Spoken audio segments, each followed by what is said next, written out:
دیدم ای روشنی بخش و چراغی منزلم مادر پرستاری دیدم ای روشنی بخش و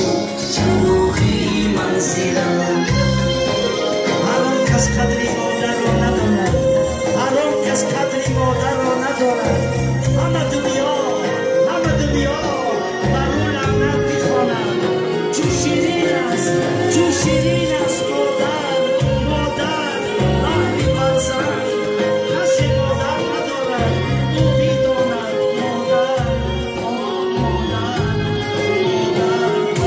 مادر تو باوردیم ساختی و سوختی تنها چراغی خانه را افروختی هر جمعه ها چشم براهم دوختی ای وای مادر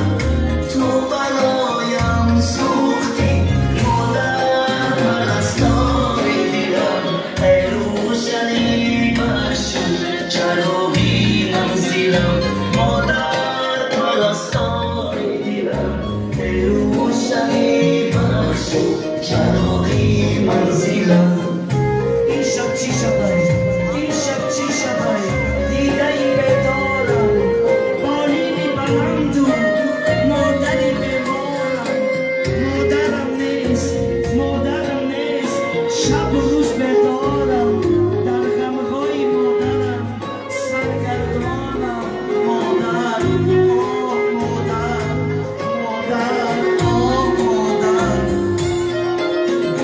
مادر توی دارو ندارم مادر بعد از تو من دیگر چی دارم مادر دلگیریه پشت و پناهم مادر من با دعایت رو براهم مادر پرستاری دیدم ای روشنی بخش چراغی منزلم مادر پرستاری دیدم ای روشنی بخش چراغی منزلم مادر